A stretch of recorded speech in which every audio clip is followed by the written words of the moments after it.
Gentlemen of the press, I welcome you all to today's briefing. EXCO had today the 26th day of September 2025, and a lot of decisions are reached, approvals, decisions in all sectors, virtually all sectors, education, infrastructure, transportation, and the well-being of the living, then justice delivery, all happened today. The first EXCO approved the purchase and supply of 50 units of brand new Toyota buses, 2024 model. 50 brand new Toyota buses, and for the purpose of complementing the earlier 100 brand new Toyota buses for the new Edo Line. Today, additional 50, EXCO approved, and all the necessary procurement processes met in line with the Edo State Public Procurement Law of 2020. The state tenders were done their own, so EXCO has approved today. Again, EXCO approved the purchase and supply of 50 units of brand new compressed natural gas buses, 2025 model. This time, we have talked of new Edo Line, but you know that there's another leg, ECTS. This one is for the purpose of that, the ECTS, that Edo City Transport, Service. 50 brand new today. CNG this time, that is, compressed natural gas. You know what I mean by that. EXCO also approved the purchase and supply of 111 units of motorbikes. This is for security agencies. Before now, the government has procured about 300 motorbikes which they have shared to various security agencies. Today, additional 111 was approved by EXCO to be purchased and supplied, or to strengthen, the security in the state, because that is the primary aim of government, protection of lives and property. And the governor, who is the chairman of the council, is keen on achieving this goal. So 111 additional motorbikes approved today, in addition to the former earlier 300 that has been purchased. Then in the area of agriculture and food security, today EXCO approved the procurement of 5 bulldozers and 1 low bed, truck. Before now, the practice has been act of hiring. When you want to use, when you are in need of bulldozers and the state will hire. And the governor says no. Chairman and council is, realized that we are just dissipating our resources for nothing. There's the need for us to have our own that we stand test of. Even after this government, subsequent government can still use as a Edo State property. So today, EXCO approved procurement of 5 bulldozers and 1 low bed truck for the Ministry of Agriculture and Food Security, so that we stop hiring and then do what is necessary. Then you realize that the former governor destroyed the property of one Tony Kabaka. It was actuated by malice, and there was no good ground, so the court realized. So the claimant went to court. At first instance, even the chief judge delivered the judgment and gave him judgment against the state. And you know that government is a continuum. As you inherit all benefits, all assets, so you inherit all other things. You get what I'm saying? So the government, as defendant, appealed. Court of Appeal reaffirmed the decision of the Court of First Instance by the Justice Okpebholo. So that is the situation, that it was wrongly done, unfairly done, actuated by malice, and ought not to have been. So it needed, according to the court, to be restored back to the status quo, balloon before the war started. So that is it, that they should rebuild the hotel for him, and everything amounted to 914 million and some fractions of thousand, about 28,000. And today, EXCO realized we have a leader who is law-abiding, who will not infringe on any. So decisions of the courts are to be, obeyed.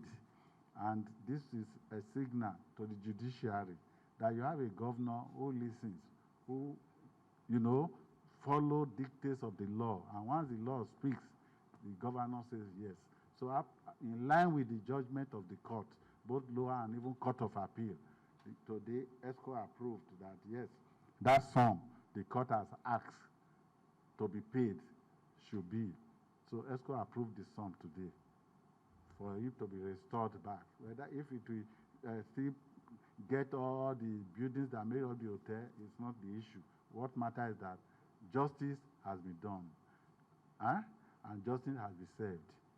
And the beneficiary will know too that you have a governor who, thoughtful, who is law-abiding, and who believes that justice must be rooted in confidence. And confidence is destroyed when right-minded people leave saying, oh, the court is biased. The court has spoken, and the government, this EXCO say we must follow what the court has said. EXCO today also approved procurement for the construction of 4 roads across the 3 oil and gas producing local government areas. EXCO PADEC covers Oriomo, Ovia Northeast, as well as Ikpobaha.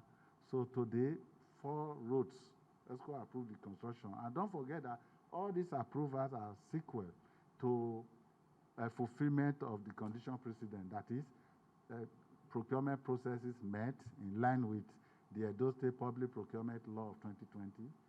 The state tenders board has done their own before it comes here. This is the final point. And EXCO approved. The roads include construction of a Runse Road in Ikpobaha local government, construction of Presidential Road in Ikpobaha local government, rehabilitation of Ugo Market Road in Oriomo local government, as well as construction of Odion Omoru Road in Ikpobaha local government. All this done today. And you realize that the governor, chairman and council just returned. And that's why today there's the need for you to also know what happened at the summit that the governor attended.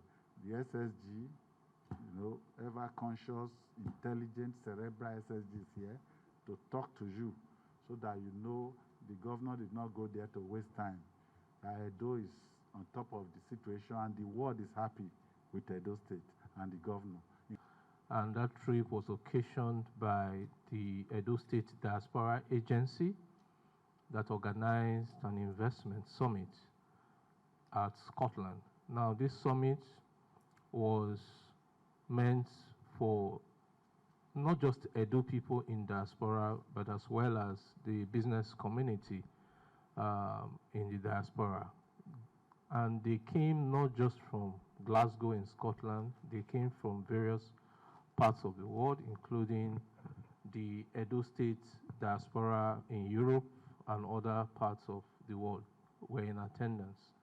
And they were very interested in keying into the agenda of His Excellency, the Shine agenda of His Excellency, and making their own contribution to their home state. Why this is very important for us is because as a government, we realized that we do not even need to chase foreigners or Europeans or white men for investment. We need to even just focus on our own people who are in the diaspora. Why? I'll give you some numbers. Last year, 2024, the highest foreign income sources in the whole country, in Nigeria, the second highest was remittances from diasporans abroad, after crude oil. So if we are talking of foreign earnings for Nigeria, last year it was about $34 billion from crude oil. But the diaspora community remitted over 20 billion back to Nigeria. And 98% of this money was for feeding, medicals, was just for personal upkeep, taking care of family business. school fees and all that. Only 2% was meant for investment. So what we are saying as a state government is, if just the remittances of our people in diaspora can account for the second highest foreign exchange earning for the country, that means there is a big potential there. And if we speak to them and give them good reason to look back home, they can actually bring some of that money, other than the one they send to families for feeding and all that. They may say, okay, we can actually invest. And our own is to say, we can create a good vehicle for investment for you. We can create an enabling environment. The government is tackling insecurity, and we have all the necessary machineries in place to secure your investment. So we actually went to Scotland to speak to the business community over there, made up of a lot of our people, Nigerians, as well as others, who are interested in exploring markets in Africa, Edo State being one of that market. And it was a good opportunity for us to also showcase the opportunities that we have here in Edo State, the investment opportunities, which most of them bought into.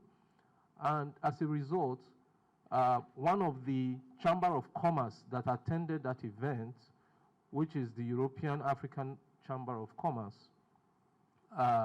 and Industry, made a commitment and signed an MOU with the Edo State government to invest the sum of $250 million within the course of 3 to 5 years in Edo State. So this is part of the takeaway from the summit. And by next week, in the coming months, we are going to see some of the applications of the conclusions reached at the summit. A group is coming from Scotland by the 3rd of October to interact with the state government and also follow up on some of the investment initiatives that they intend to embark upon. So this is a short report of what we gave as a report to EXCO on the outcome of the governor's trip. And you recall, you have seen the video where the governor addressed the business community as well as the Edo diaspora in Scotland and in Glasgow. And they were very much impressed with all that the governor said. He spoke about what the government is doing a lot in infrastructure, constructing flyovers, constructing roads, and also doing a lot to tackle the insecurity situation. And so the community was quite impressed with what the governor has said, and that is why the following day, the European African Chamber of Commerce had that boldness and confidence to say, we are ready to invest the $250 million, within the next, and they went ahead to sign the necessary MOU to that effect. Thank you very much. Thank you very